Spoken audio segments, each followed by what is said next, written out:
નમો અરિયંતાણમ નમો સિદ્ધાણમ નમો આયર્યાણમ નમો વજ્જાયાણમ નમો લોહે સૌવસાવણમ એસો પંચ નમુકારો સૌવ પાવપણાસણો મંગલાહાણમ ચ સૌવેસી પરમમ વૈ મંગલમ મંગલમ ભગવાન વીરો મંગલમ ગૌતમ પ્રભુ મંગલમ સ્થૂલભદ્રાદ્યા જૈન ધર્મો સુમંગલમ. પ્રવચનનો વિષય છે માર્ગ ભૂલેલા જીવન પથિકોની પ્રતિબોધ કથા. આજથી 1245 વર્ષ પૂર્વે બનેલો 4 પ્રસ્તાવ અને 17,000 શ્લોકોની અંદરમાં ફેલાયેલો આ કુવલય માલા નામનો ગ્રંથ આ વિશ્વની અંદરમાં જેટલી પણ વ્યક્તિઓ શ્વાસ લે છે, જેટલી પણ વ્યક્તિઓ જીવંત દેખાય છે, એ દરેક વ્યક્તિના જીવનને એક વખત અગર ઓબ્ઝર્વેશન કરવામાં આવે, એક વખત એ વ્યક્તિ એક વ્યક્તિઓના ઇન્ટરવ્યૂ લેવાની અંદરમાં આવે, એવી અલગ અલગ આ 5 દોષોની ઘટનાઓ જોવા માટે મળે. દરેક વ્યક્તિ અને એનું આખું સ્વરૂપ અલગ જોવા માટે મળે. ક્યારેક આ પેપરોની અંદરમાં, ન્યૂઝ પેપરોની અંદરમાં જે એક ઘટનાઓ બનેલી હોય છે ને, એટલી કરુણ, એટલી વિચિત્ર, એટલી બધી અલગ પ્રકારની ઘટના હોય છે. એમ લાગે કે આ ક્રોધ, માન, માયા, લોભ અને મોહ, આ 5 દોષો કેટલા સ્વરૂપે લોકોની પાસે અલગ અલગ કાર્ય કરાવે છે. બધી જ કહાનીઓ અલગ, બધાના સ્વરૂપ અલગ, બધાની ઘટનાઓ અલગ, બધાના પ્રકારો અલગ, કુછ અલગ ही અલગ દિખતા है. એવી પાર વગરની વિચિત્ર ઘટનાઓ જાણીએ છીએ. જાણ્યા પછી સાચું માનવા માટે પણ મન તૈયાર ન થાય, પણ જ્યારે ન્યૂઝપેપરમાં આવ્યું હોય, નામ અને ગામ સાથે જ્યારે બતાવેલું હોય, એ લોકોના ફોટા જ્યારે બતાવવામાં આવતા હોય, ત્યારે માન્યા વગર ચાલે એમ નથી કે એક વ્યક્તિ ક્રોધ, માન, માયા, લોભ અને મોહને વશ થઈ અને આવું પણ કાર્ય કરી શકે. એમાં વધુ ઘટના જોવા માટે મળે છે ક્રોધ અને મોહની. આ 2 દોષો વર્તમાન સમયની અંદરમાં એટલા બધા માઝા મૂક્યા છે, એટલા બધા વિચિત્ર રીતે એનો ઉપદ્રવ ફાટી નીકળ્યો છે કે જ્યાં પણ નજર કરશો યા ક્રોધની ઘટના બનતી હશે, યા પછી મોહ એટલે કે વિષય વાસના, કામ ઇત્યાદિને પરવશ બની અને વ્યક્તિ જીવનની અંદરમાં જે ભૂલો પર ભૂલો કરે, જે રીતે ક્રાઇમ કરે, અપરાધ કરે, આ બધી જ કથાઓ અને ઘટનાઓ વાંચ્યા પછી એમ થાય છે કે આ 5 દોષોને હરાવા તો પડશે જ, એના સિવાય આપણો છૂટકો નથી. એના વગર આ સંસારમાંથી આપણે મુક્તિ થવાની કોઈ સંભાવના પણ નથી. બસ એટલા જ માટે આ ગ્રંથનો સ્વાધ્યાય છે કે આ 5 દોષોની સાથે કેવી રીતે ઝઝૂમવું, કેવી રીતે એની સામે યુદ્ધ કરવું, કેવી રીતે એની સામે જંગે ચડવું, કયા શસ્ત્ર અસ્ત્ર એની સામે વાપરવા. આટલા મોટા, આટલા હોશિયાર, અનાદિકાળથી આપણી સાથે જોડાયેલા છે, એટલે આપણી બધી જ નબળી કડીઓને એ લોકો જાણે છે. તો હવે એમાંથી મુક્ત થવા માટે આ ગ્રંથ આપણને કંઈક અલગ અલગ રસ્તા બતાવતો હોય છે. કથા દ્વારા આપણે આગળ વધીએ છીએ. વજ્રગુપ્તએ સપરિવાર દીક્ષા લઈ લીધી. કેટલો ભવ્ય ત્યાગ, કેટલી રજવાડી ત્યાગની યશોગાથા. 12 વર્ષ સુધી દૈવી સુખોને ભોગવ્યા છે, ઉત્તમ પ્રકારના સુખોને ભોગવ્યા છે. ધરતી ઉપરના સર્વોચ્ચ કહી શકાય એવા બધા જ સુખો આ બધી સ્ત્રીઓએ અને વજ્રગુપ્તએ ભોગવ્યા છે. પણ જ્યાં આકાશવાણી દ્વારા વૈરાગ્ય પામ્યો અને પરમાત્મા મહાવીરના ચરણ કમલની અંદરમાં સપરિવાર એને સંયમ જીવનનો સ્વીકાર કર્યો, કમ્મેસુરા હતા એ ધમ્મેસુરા પણ બની ગયા. ભોગની અંદરમાં અવ્વલ હતા તો ત્યાગની અંદરમાં પણ એકા બની ગયા. ભોગની અંદરમાં પણ એમને જબરજસ્ત બેટિંગ કરી તો ત્યાગની પણ જબરજસ્ત બોલિંગ કરી દીધી. ભોગ એવા ભોગવ્યા તો એમની ત્યાગની પણ આપણને એવી અસર પડી ગઈ. પ્રભુની સાથે વિચરતા પરમાત્મા હસ્તિનાપુર નગરીમાં પધાર્યા અને ત્યાં ગૌતમ સ્વામીજીએ પરમાત્માને દેશના પછી એક સરસ મજાનો સવાલ પૂછ્યો કે પ્રભુ, લોકો રાજાની પણ સેવા કરે છે, રાજા એને ખુશ થઈને રાજ્ય, વૃદ્ધિ, સમૃદ્ધિ બધું જે પણ આપવાનું આપી દે છે, અસંતુષ્ટ થાય તો એની પાસેથી લઈ પણ લે છે. તો પરમાત્મા આ લોકની અંદરમાં કેટલાક લોકો દેવોની પણ ભક્તિ કરે છે, વિનયથી સેવા પણ કરે છે, તો શું એનું પણ કાંઈ ફલ આ લોકમાં મળતું હોય છે? દેખાતું તો નથી. કેટલો અદ્ભુત સવાલ છે. મારા તમારા મનની અંદરમાં ક્યારેક આ સવાલ આવતો હોય છે કે રાજાની સેવા કરીએ, કોઈ મોટા મંત્રી હોય, અત્યારે આપણે મંત્રી સમજો, કોઈ નેતા છે, કોઈ મિનિસ્ટર છે, કોઈ એવો VIP વ્યક્તિ છે, અને તમે એની સેવા કરો તો તરત જ તમને કોઈક કંપનીની અંદરમાં તમને ભાગીદાર બનાવી દેશે, અથવા તો કોઈક એવું ખાતું આપી દેશે, અથવા તો કોઈક બેંકનો ચેરમેન બનાવી દેશે, અથવા તો કોઈક એવી સારી જગ્યાની અંદરમાં તમને ગોઠવી દેશે. જો મંત્રી, નેતા, રાજા એ બધાની સેવા તાત્કાલિક ફલ આપે છે, એની કુસેવા થઈ જાય તો તાત્કાલિક એની સજા પણ દેખાતી હોય છે. તો પ્રભુ, મારો સવાલ એ છે કે લોકો પણ દેવોની સેવા કરે છે. દેવ એટલે પરમાત્મા નથી લેવાના, દેવ એટલે દેવ દેવીઓની સેવા. તો એનું ફલ આ લોકમાં કેમ નથી દેખાતું? પદ્માવતી માતા, ચક્રેશ્વરી માતા, પછી અંબિકા માતા, ભવાની માતા, આ બાજુ ભૈરુજી, માણીભદ્રજી, આવા કેટલા પણ યક્ષરાજ છે, અલગ અલગ પ્રકારના દેવી દેવતાઓ છે. પ્રભુ, આ બધાની સેવાનું ફલ આ લોકમાં નથી દેખાતું. આ પ્રમાણે જ્યારે પ્રશ્ન પૂછવાની અંદરમાં આવ્યો ત્યારે પરમાત્મા કહે છે કે ગૌતમ, આ લોકની અંદરમાં કે પલ્લોકની અંદરમાં દેવ અર્ચન ફલ કેવી રીતે હોય અને એની પૂજા ફલ આપનારી છે કે નથી, એ વિશે તમારો સવાલ છે. હવે એના જવાબમાં મારી વાત સાંભળી લેજો. ગૌતમ સ્વામીજીનો સવાલ પહેલા બરોબર જાણી લેવા જેવો છે કે રાજાની સેવા કરે છે તો રાજા ખુશ થાય છે, નાખુશ થાય તો સજા પણ આપી દે છે. તો એવી જ રીતે આ લોકની અંદરમાં દેવોની ભક્તિ કરવાથી શું ફલ પ્રાપ્ત થાય છે? પ્રભુ, આ લોકમાં તો કોઈ તાત્કાલિક ફલ દેખાતું નથી, તો શું એનું ફલ મળે છે કે નથી મળતું? એટલે પરમાત્માએ કીધું કે હે દેવાનું પ્રિય, સૌથી પહેલા તો જાણી લો કે લોકની અંદરમાં દેવો બે પ્રકારના છે. એક રાગ દ્વેષથી ભરેલા છે અને બીજા વિતરાગી દેવો છે. એક દેવો એવા છે કે જેની અંદરમાં રાગ દ્વેષ પ્રચુર માત્રાની અંદરમાં ભરેલા છે. એમના હાથમાં પણ શસ્ત્ર છે, એમના હાથમાં પણ અસ્ત્ર છે, એમના હાથની અંદરમાં પણ રાગ દ્વેષના તમને સાધનો દેખાય છે. એવા પ્રકારની મુખ મુદ્રા કરે કે જેનાથી દ્વેષનું પ્રતીક દેખાય.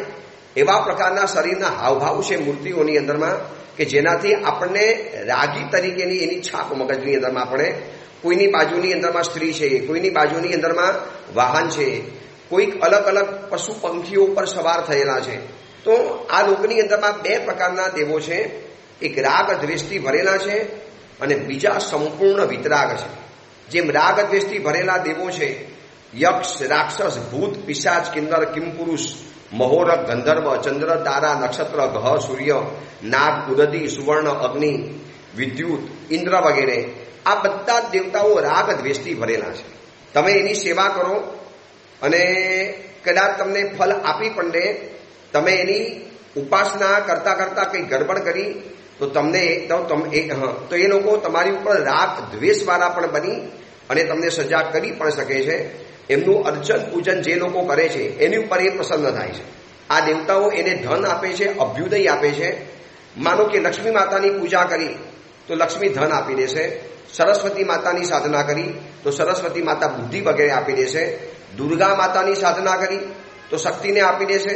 એવી રીતે ચક્રેશ્વરી માતા, પદ્માવતીજી માતા, આવી જેટલી પણ દેવી દેવતાઓ છે, આ બધાનું પૂજન કરો છો તો એ ભક્તિથી પ્રસન્ન થાય છે અને અભક્તિથી એ લોકો રોષિત બને છે, ગુસ્સો કરે છે. એટલે આ રાગ અને દ્વેષ અને મોહ હોય છે ત્યાં આ બધા દેવી દેવતાઓ કોપાય મન પણ થાય, રાજ્ય આપી પણ દે અને આપેલું રાજ્ય તમારી પાસેથી લઈ પણ લે. હવે ગૌતમજી, તમારો જે સવાલ છે કે આ રિદ્ધિ જો પુણ્ય વડે પ્રાપ્ત થાય છે તો પછી દેવતાઓનું પ્રયોજન શું? જોજો કેટલી સરસ મજાની પરમાત્માએ લોજિકલી વાત ઉઠાવી છે ગૌતમ સ્વામીજીના સવાલની અંદરમાં. ગૌતમ સ્વામીના એક સવાલને કેટલી વિશિષ્ટ રીતે પરમાત્મા છણાવટ કરે છે કે રાગ દ્વેષથી ભરેલા દેવી દેવતાઓ છે, એમની ભક્તિ કરશો તો એ લોકો પૂજાથી ખુશ થવાના, કારણ કે રાગથી ભરેલા છે એટલે પ્રસન્ન થઈ તમને આપી પણ દે. આ લોકની અંદરમાં એની ભક્તિ કરો તો તમને એનું ફલ પણ મળી શકે એમ છે. હવે તમારો સવાલ એ છે કે જો રિદ્ધિ જ બધી પુણ્ય વડે પ્રાપ્ત થતી હોય તો દેવતાઓનું પછી પ્રયોજન શું? સીધી વાત છે.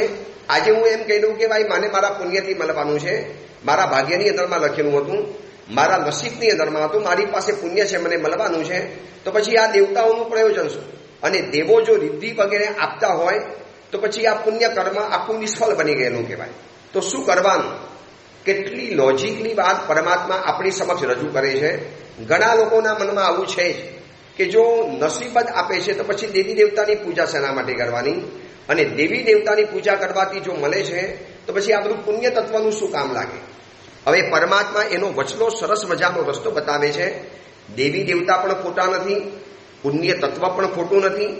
પરમાત્માએ બહુ સરસ મજાની વાત બતાવી કે ગૌતમ સાંભળો, આવા પ્રકારનો વિકલ્પ તમારા ચિત્તની અંદરમાં જે વર્તે છે તો અજ્ઞાનીઓને સમજાવવા માટે હું સમજાવું છું કે સાંભળો, ક્ષય, ઉપશમ અને ક્ષયોક્ષમ આવા પરિણામને પામેલા કર્મથી જ દ્રવ્ય, ક્ષેત્ર, કાળ, ભાવ અને ભવને પ્રાપ્ત કરી અને ફળ મળતું હોય છે.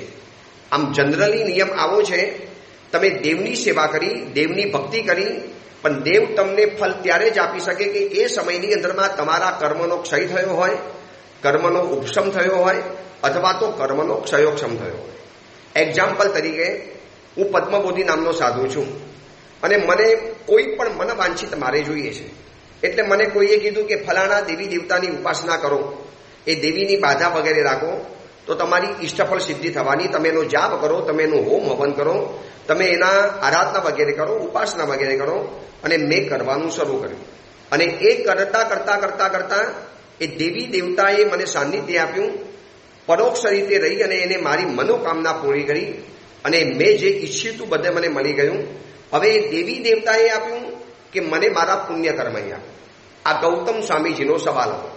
એની સામે પરમાત્મા કહે છે બંને જરૂરી છે. તમારો કર્મનો ક્ષય, ઉપશમ અને ક્ષયોક્ષમ થયેલો હોય અને એવા પરિણામને પામેલું તમારું કર્મ હોય. કર્મ એટલે પુણ્ય કર્મ, ભાગ્ય કર્મ, ડેસ્ટિની જે પણ ગણો એ, અને એ કર્મને વિશે ઉદય આદિ જે છે, ઉદય, ક્ષય અને ક્ષયોક્ષમ. હવે એ વળી પાછું દ્રવ્ય, ક્ષેત્ર, કાળ, ભાવ અને ભવ આટલી વસ્તુને પ્રાપ્ત કરી અને ફળ આપે છે. એમાં આવું કર્મ દેવતાઓને નમસ્કાર કરવાથી પણ થઈ શકે છે. હવે માનો મારો કર્મનો ક્ષય, ઉપશમ અને ક્ષયોક્ષમ થવાનો હતો એટલે મેં દેવતાઓનું પૂજન વગેરે કર્યું. દેવતાઓના પૂજન દ્વારા મારો કર્મનો ક્ષય, ઉપશમ કે ક્ષયોક્ષમ થયો અને એ દેવતાઓને ખબર પડી કે ભાઈ હવે આનું કર્મ હરવું થયું છે, આપણે આપી દઈશું એટલે એનું આ ચીજ એને મળી જવાની. હવે એમાં બે ચીજ થઈ શકે. મને મારા કર્મએ આપ્યું છે એવું પણ કહી શકાય, મને દેવી દેવતાઓ દ્વારા મળ્યું છે એવું પણ કહી શકાય. એટલે પરમાત્મા અહીંયા સમજાવે છે કે આ કાગડાના આગમનથી તાળનું પડવું, કાક તાલીય નાય, કાગનું બેસવું અને ડાળનું પડવું. હવે કાગડો બેઠો અને એ સમયની અંદરમાં ડાળ તૂટી પડી તો હવે શું ગણવાનું? કાગડો બેઠો માટે ડાળ તૂટી પડી કે ડાળ તૂટવાની હતી અને કાગડો બેઠો અને ડાળ તૂટી પડી? જો આ બેની અંદરમાં બહુ મોટો ફરક છે. એવી રીતે પરમાત્મા કહે છે કે હે ગૌતમ, સેવા વડે તુષ્ટ થયેલા રાજાઓ આપે છે તેમ કર્મનો વિપાક પણ એ રાજાએ કર્મનો વિપાક પણ એવી રીતે જ કરે છે જેમ રાજાએ આપ્યું ગણાય છે. પણ રાજા ક્યારે આપે છે? જ્યારે એનું કર્મ હળવું થયું છે, એના અંતરાય કર્મ હવે તૂટવાની અંદરમાં આવ્યા છે, એના અંતરાય કર્મ હવે થોડા ક્ષીણ અને મંદ બનેલા છે. જો અંતરાય કર્મ પાવરફુલ હોત, અંતરાય કર્મ જો ભયંકર હોત તો કોઈ દેવી દેવતા એને આપી નથી શકતા, કારણ કે એનું કર્મ જ ભારે રહેલું છે. કર્મ હળવું થયું એવા સમયની અંદરમાં એને દેવી દેવતાઓની આરાધના કરવાનું મન થયું. એટલે બે ચીજ પેરેલલ ચાલે. કર્મ હળવું થયું ત્યારે એને દેવી દેવતાની આરાધના કરવાનું મન થયું, અથવા તો દેવી દેવતાની આરાધના એને ત્યારે જ કરી કે જ્યારે એનું કર્મ હળવું થયેલું હતું. મારું કર્મ હળવું થયું અને મેં દેવી દેવતાની આરાધના કરી અને મને ઇષ્ટફળ સિદ્ધિ મળી ગઈ, મારી ઇષ્ટ સિદ્ધિ મારી પરિપૂર્ણ થઈ ગઈ, મારું મનવાંછિત પરિપૂર્ણ થઈ ગયું. એટલે હું શું કહીશ? ભાઈ આ દેવ છે ચમત્કારિક, એ દેવની ભક્તિ કરી અને મારું કામ થઈ ગયું. એક્ઝામ્પલ તરીકે શંખેશ્વર પાસના પરમાત્માની માનતા રાખી કે પ્રભુ હોમ મમ તુહ પવાવો, પ્રભુ આપના પ્રભાવથી મારું આટલું ઇષ્ટફળ સિદ્ધિ થવું જોઈએ. બસ પ્રભુ આપની ભક્તિ કરું છું, આપની આરાધના કરું છું, આપનો અઠ્ઠમ કરીશ, આપની જાપ કરીશ, આપને ખમાસના આપીશ, આપને પ્રદક્ષિણા કરીશ, પ્રભુ આપના સાનિધ્યની અંદરમાં રહીશ, મને આપના પ્રભાવે મારી ઇષ્ટફળ સિદ્ધિ થવી જોઈએ. હવે એ થઈ પણ ગઈ. યાદ રાખજો, તીર્થંકર પરમાત્મા પણ જ્યાં સુધી કર્મનો ક્ષય, ઉપશમ કે ક્ષયોક્ષમ નથી થતો, સંપૂર્ણ કર્મ ચાલી જવું આ કર્મનો ક્ષય કહેવાય. આંશિક રીતે કર્મ હળવું થવું આને ક્ષય કે ઉપશમ કહેવાય, ક્ષયોક્ષમ કે ઉપશમ કહેવાય. હવે એવા સમયની અંદરમાં મને દેવતાની ભક્તિ કરવાનું મન થયું, અથવા તો હું એવા સમયની અંદરમાં દેવતાની ભક્તિ કરવા ગયો કે જે સમયે મારું કર્મ હળવું થઈ ગયેલું હતું અને એના કારણે મારું મનવંચિત પૂર્ણ થઈ ગયું. તો જેમ રાજાએ આપ્યું ગણાય છે એવી રીતે પુણ્યએ પણ આપેલું ગણાય છે, એવી રીતે મારું કાર્ય પુણ્યએ સિદ્ધ કરી આપ્યું છે એમ પણ કહી શકાય, અને એવા સમયની અંદરમાં દેવી દેવતાની આરાધના કરવા દ્વારા મને પ્રાપ્ત થયું આવું પણ કહી શકાય છે. જોજો પરમાત્માની કેટલી અદ્ભુત વાત છે. કેટલાય લોકો આજે મનની અંદરમાં મૂંઝાય છે. આ બધી દેવી દેવતાની ભક્તિ કરવાથી શું મળવાનું હતું? પથ્થરના દેવી દેવતા છે, અત્યારે થોડા હયાત છે, એ તો મૂર્તિ સ્વરૂપે છે. એમની ભક્તિ કરવાથી શું મળે? હું પથ્થરમાં નથી માનતો, હું ભગવાનમાં નથી માનતો, દેવી દેવતામાં નથી માનતો. આજે એવા કેટલાય આવા નાસ્તિક વિચારણા સરણીવાળા છે, જેને એક ઇંગ્લિશની અંદરમાં શબ્દ કહેવાય છે, હમણાં હું ભૂલી ગયો છું, પણ એ વાસ્તવિકવાદી કહેવાય, વાસ્તવિકતાવાદી. એ કે ભાઈ એ બધું આવું હોતું જ નથી. ફલાણું મુહૂર્ત કે ફલાણી તિથિ કે ફલાણા દિવસોની અંદરમાં તમે આવું બધું કરો, એ તો સ્મશાનની અંદરમાં જઈને લગ્ન કરી આવે, અમાસના દિવસે ખાસ સ્પેશિયલી દુકાન વગેરે ખોલે, છતાં પણ એને નુકસાન નથી થતું. અને એક વ્યક્તિ મુહૂર્ત જોઈ અને ચાલે છે, છતાં પણ એને નુકસાન થાય છે. તો આવું શું થયું? ભાઈ મુહૂર્ત જોયું તું, પણ એ સમયમાં કર્મનો ક્ષયોક્ષમ કે ઉપશમ નહોતો, કર્મ ભારી હતા, માટે આવું થઈ ગયું. હવે તમે વિચારી લેજો, રામચંદ્રજી ભગવાનનું લગ્નનું મુહૂર્ત કાઢનારા હતા વશિષ્ઠ ગુરુજી. હવે વશિષ્ઠ જેવા ગુરુજી હોય અને એ લગ્નનું મુહૂર્ત કાઢતા હોય, અને રાજ્યાભિષેકનું મુહૂર્ત વશિષ્ઠ ગુરુજીએ કાઢેલું હતું. હવે વશિષ્ઠ જેવા મહાન ગુરુ રાજ્યાભિષેકનું મુહૂર્ત કાઢે, છતાં પણ રામચંદ્રજીને જંગલની અંદરમાં જવું પડ્યું. તો મુહૂર્ત સારું હતું, નિકાળનારા ગુરુ સારા હતા, પણ એ સમયની અંદરમાં રામચંદ્રજીનો કર્મનો ક્ષયોક્ષમ કે ઉપશમ નહોતો થયો. એ થયો હોત એ ભરતનો થઈ ગયો હતો. એટલે મુહૂર્ત કાઢ્યું રામચંદ્રજી માટે, અને રાજ્ય ગાદી મળી ગઈ છે ભરતજીને. બસ આવું જ બને છે કે બંને તત્વો ભેગા થવાના હોય, અને એવા સમયની અંદરમાં આપણે આરાધના કરી, ઉપાસના કરી, અને આપણને ફલ મળી ગયું. હવે આ પ્રમાણે ગૌતમ મેં તમને રાગના મનવાળા દેવતાઓની વાત કરી. હવે હું તમને નિરાગી દેવતાઓની વાત કરું છું. જે લોકો વિતરાગી છે, છદ્મસ્થ નથી, રાગ દ્વેષથી રહિત છે, જેમની અંદરમાં રાગ નથી, દ્વેષ નથી, રાગ નહીં, દ્વેષ નહીં, એવા પરમાત્મા છે. તો એવા પરમાત્માની ભક્તિ કરવાથી ફલ મળે કે ન મળે? તીર્થંકરો છે, કર્મરૂપી ગહન વન જેમને સર્વથા બારી નાખ્યું છે, એવા સિદ્ધ ભગવંતો છે, જેમને કર્મરૂપી મલ ટોટલી ખતમ કરી નાખ્યો છે. એવા ભવસ્થ કેવલી ભગવંતો છે કે જેમના વચનની અંદરમાં અભિરક્ત આચાર્ય ઉપાધ્યાય સાધુ ભગવંતો આ બધાને ભાવથી જે નમસ્કાર કરે છે, એને એક વિશિષ્ટ પુણ્યનું ફલ ઉત્પન્ન થાય છે, અને વિશિષ્ટ પુણ્ય દ્વારા એ વ્યક્તિનું કામ સિદ્ધ થાય છે.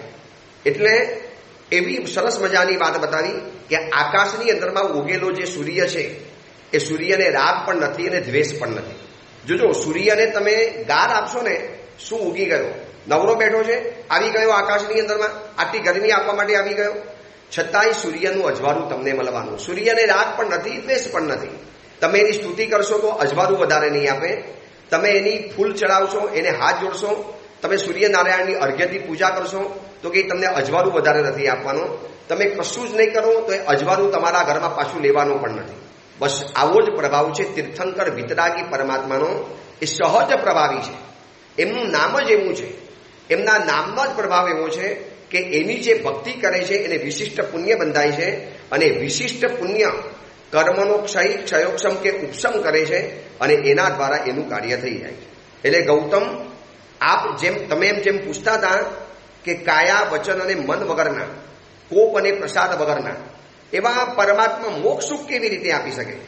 જેમને રાગ, દ્વેષ, મોહરૂપી શત્રુઓને જીતેલા છે, અને જે સંપૂર્ણ વિતરાગી છે, જેમને સાપ આપવો પણ નથી, વરદાન પણ નથી આપવું, એમને અનુગ્રહ પણ નથી કરવો, કે એમને તમારી ઉપર દ્વેષ પણ નથી કરવો, તો પછી એવા વિતરાગી દેવોની ભક્તિ કરવાથી ફલ મળી શકે છે? અને ભગવાન મહાવીર કહે છે અવશ્ય મેવ મળી શકે છે. કારણ કે વિતરાગી પરમાત્માનો સ્વભાવ જ એવો છે. અગ્નિ છે, તમે અગ્નિને ગાળ આપતા આપતા પણ તમે અગ્નિમાં રસોઈ બનાવશો તો અગ્નિ તમને રસોઈ બનાવી આપે છે. હવે કેમ અગ્નિ બનાવી આપે? ભાઈ, અગ્નિનો સ્વભાવ જ એવો છે.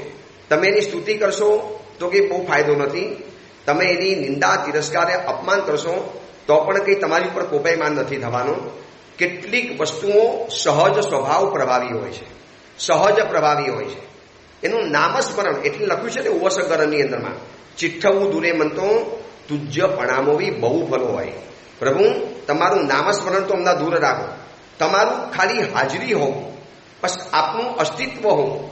સૂર્યનો જાપ નથી કરતા, સૂર્યની આરાધના નથી કરતા, તોય સૂર્યનું અજવાળું સવાર પડે એટલે આપણને મળી જ જાય છે એના સમયની અંદરમાં, શિયાળા, ઉનાળા, ચોમાસાના કાલના ટાઈમના પ્રમાણે. તો સૂર્ય પાસે રાગ નથી, દ્વેષ નથી, તો સૂર્ય અજવાળું કેવી રીતે આપે છે? એનો નેચરલી સ્વભાવ જ એવો છે કે તમે એની સ્તવના કરો કે ન કરો, પણ તમારી એ મનોકામના પરિપૂર્ણ કરવાનું છે. તો ગૌતમ, તમારો જે સવાલ હતો ને કે આ લોકની અંદરમાં જેમ રાજાની સેવા કરે છે, રાજાની ભક્તિ કરે છે, તો એના દ્વારા કેટલાક લોકોના મનવાંછિત સિદ્ધ થાય છે. રાજાની કુસેવા કરે, અભક્તિ કરે, તો રાજાનું અપમાન કરે તો રાજા એને સજા પણ આપી દે છે. તો શું પ્રભુ આવી રીતે દેવી દેવતાઓનું પૂજનનું ફલ લોકની અંદરમાં દેખાતું નથી, આવું લોકો કહે છે કે શું સાચું છે? અને પ્રભુએ જે આખો જવાબ આપ્યો કે રાગ દ્વેષથી ભરેલા દેવતાઓ, અને એ દેવતાઓનું પૂજન કરવા માટે ગયા, તમારા પૂજનથી એ લોકોની નજર તમારા તરફ નોંધાઈ. લક્ષ્મી માતાની આરાધના કરી, સાચા દિલથી કરી, સરસ્વતી માતાની સાચા દિલથી ઉપાસના કરી, એટલે અધિષ્ઠાયક દેવી દેવતાઓની નજર તમારા તરફ ખેંચાય, તમારા તરફ એમની કુણી નજર થાય કે આ ભક્ત સારો છે, આ ભક્ત હકીકતમાં મારી ભક્તિ કરે છે. એટલે એ તમને કંઈક આપવા માટે માગે છે, તમારું ઈચ્છિત પૂરી કરવા માટે માગે છે, પણ એ ત્યારે જ કરી શકે જ્યારે આપણું કર્મ ક્ષય પામ્યું હોય, ટોટલી ક્ષયોક્ષમ પામ્યું હોય, અથવા તો ઉપશમ થયેલું હોય. મારું અંતરાય કર્મ હમણાં ઉપશમ એટલે સાયલેન્ટ થઈ ગયું છે. ક્ષયોક્ષમ એટલે અંતરાય કર્મનો પ્રભાવ હવે દૂર હટી અને એક વિશિષ્ટ પ્રભાવ એનો ફેલાયેલો છે. અને ક્ષય એટલે ટોટલી ખતમ, ડિસ્ટ્રોય, ડેમેજ નહીં, ડિસ્ટ્રોય, ખતમ જ થઈ ગયું, સાવ ખતમ થઈ ગયું. તો આવી રીતે ડેમેજ થયેલું, ડિસ્ટ્રોય થયેલું અંતરાય કર્મ, અને એ સમયની અંદરમાં મેં દેવી દેવતાની ભક્તિ કરી. જેમ કે સુલસા સાવિકા હતી, મહાસંકિત ધારીની સાવિકા, એટલી પ્રચંડ સંકિત ધારીની સ્ત્રી હતી, તીર્થંકરનો આત્મા હતો, એનો નાગરથિક નામનો પતિ. વારંવાર એના મનની અંદરમાં અસમાધિ થાય. આપણને કોઈ સંતાન જ નહીં થાય? આપણે વાંઢા મરી જવાના? શું આપણને કોઈ પુત્ર મા અને પિતા શબ્દથી નહીં બોલાવે? સુલસાએ ઘણા સમજાવ્યા કે આ બધા સંસારના સુખ દુઃખ છે, આપણું પોતાનું ભાગ્ય પ્રમાણે થાય, કેમ તમે આટલું બધું ઓછું લગાડો છો? નહીં, મારે સંતાન જોઈએ, મારે સંતાન વગર નહીં ભાવે. તો સુલસા કે તમે બીજા લગ્ન કરી લો, મારી કુખે સંતાન જન્મ નહીં થાય તો બીજી સ્ત્રી લઈ આવો. નહીં, મારે બીજી સ્ત્રી પણ ન જોઈએ, અને સંતાન જોઈએ તો તારા દ્વારા જોઈએ. હવે સુલસાએ જોયું કે પતિની સમાધિ ખાતર મારે કોઈક આરાધના વધારવી પડશે. હવે સુલસાએ આરાધના વધારી અને હરિણય ગમીશી દેવતા પ્રસન્ન થયા અને એને સંતાન આપ્યા. હવે આ બાબતને આપણે શું વિચારવાની? સુલસાએ દેવી દેવતાની આરાધના કરી માટે સંતાન પ્રાપ્ત થયા કે જ્યારે આરાધના કરી એવા સમયની અંદરમાં કર્મ હરવું થયું, કર્મ ક્ષય પામ્યું, કર્મ ઉપસન પામ્યું, અંતરાય કર્મ હટી ગયા, અને એના કારણે સુલસાને મન વાંછિત પરિપૂર્ણ થયું. બે ચીજ આપણે વિચારી શકાય, બંને ચીજ આમાં ઘટી શકે છે. એટલે બહુ મૂંઝાવાની જરૂરિયાત નથી. અને દેવી દેવતાની ભક્તિનું ફલ અવશ્ય મેવ મળે છે કે ગૌતમ સ્વામીજી કેવા સવાલો ઉઠાવે છે અને કેવા અદ્ભુત એના ભગવાનમાં આવી લોજિકલી જવાબો આપે છે. કેટલાય એવા નાસ્તિકો હોય જેને રેશનાલિઝમ કહેવાય છે, વાસ્તવિકતાવાદી, એટલે એવા કેટલા રેશનાલિસ્ટ માણસો હોય જે બધું જ વાસ્તવિકતાની થિયરી ઉપર વિચારે. આ સૂર્યચંદ્ર ગ્રહ નક્ષત્ર નથી, દેવી દેવતાઓ નથી, એનો જાપ પણ કંઈ કામ ન લાગે. આપણે સારા હોઈએ તો બધું સારું થાય. એ તમે આ તો સારા છો માટે સારું થાય છે ને, એ સમયે તમારું કર્મ હરવું છે માટે. ઘણા એવા સારા છે, ખોટા ઇલ્જામ આવે, એની ઉપર ખોટા આરોપો આવી જાય છે નિર્દોષ, કોઈ પણ જાતનો ગુનો નથી કર્યો, છતાં પણ દર વખતે ઇલ્જામ, આરોપ, દોષારોપણ એની ઉપર જ થાય. બધા માછલા એની ઉપર જ ધોવાય, બધા આક્ષેપ અને ઇલ્જામ એની ઉપર જ આવે. કેમ એવું થાય છે? કારણ કે એ તમારું કર્મ ક્ષયોક્ષમ નથી પામ્યું, અને ખરાબ રીતે, એટલે ખરાબ કર્મ તમારું ક્ષયોક્ષમ ઉપશમ પામ્યું છે, એટલે આવું થયું છે. કર્મ સારી રીતે ક્ષય, ઉપશમ અને ક્ષયોક્ષમ પામે તો એના જીવનની અંદરમાં દેવી દેવતાઓની ભક્તિનું ફલ દેખાય છે, પ્રભાવ દેખાય છે, બધું જ દેખાતું હોય છે. એટલે વર્તમાન સમયની અંદરમાં કોઈક નાસ્તિક કે રેશનાલિઝમ કે રેશનાલિસ્ટ વાળો માણસ, વાસ્તવિકતાના પંથે ચાલનારો કોઈ માણસ જ્યારે આવું કહેતો હોય તો એને કહેવાનું કે દેવી દેવતાઓની ભક્તિ છે, દેવી દેવતાઓ છે, એનો પ્રભાવ છે, એ આજના સમયમાં પણ ભક્તિ કરનારા ભક્તોની મનવાંછિત પરિપૂર્ણ કરે છે. અને તીર્થંકર પરમાત્મા જે પરિપૂર્ણ કરે છે ને, એમાં એમને રાગદ્વેષ નથી, એ વાત સાચી. એમને અનુગ્રહ કે વરદાન આપવાની કોઈ ભાવના નથી, એ વાત સાચી. એ શ્રાપ પણ નથી આપતા, પણ એમનો પ્રભાવ જ એવો છે કે બસ અરિયતની ભક્તિ કરી એટલે ઇષ્ટ સિદ્ધિ થઈ જવાની. કેમ થઈ ગઈ? ભાઈ પ્રભાવ જ એવો છે, સહજ નેચરલી સ્વભાવ એવો છે, પ્રભાવ એવો છે કે પરમાત્માની ભક્તિ કરો એટલે તમારું કામ થઈ જાય. કેટલી અદ્ભુત વાત આ ગૌતમ સ્વામીજીના સવાલની અંદરમાં જાણવા માટે મળી છે. સભા પણ ખુશ થઈ ગઈ, સભા પણ પ્રસન્ન થઈ ગઈ. અને ગૌતમ સ્વામીએ કીધું કે પ્રભુ, બહુ મોટું શંકાનું નિવારણ આપે કર્યું. વર્તમાન સમયની અંદરમાં એવા કેટલાક જીવો છે જે એવી પરૂપણા કરે છે કે વિતરાગી પરમાત્મા છે. વિતરાગી તો શું કરી શકે? આપણા ભગવાન તો વિતરાગી છે. નહીં રાગ નહીં દ્વેષ વગેરે એવા છે ભગવાન, એવા જીનેશ્વર ભગવાન. તો પછી રાગ દ્વેષ વગરના પરમાત્મા શું કરવાના હતા? જો રાગ દ્વેષ વગરનો અગ્નિ તમને ગરમી આપી શકે છે, રાગ દ્વેષ વગરનો સૂર્ય તમને જો હૂંફ આપી શકે, અજવાળું આપી શકે છે, રાગ દ્વેષ વગરની કેરી, રાગ દ્વેષ વગરના સૂર્ય ચંદ્ર, આ બધા જો એના પ્રભાવ જીવનમાં પાડી શકે છે, તો પરમાત્માનો એવો પ્રભાવ જ છે. અચિંત શક્તિ જુત્તા હિતે ભગવંતો વિરાગા સંબંધનું પરમ કલ્યાણ.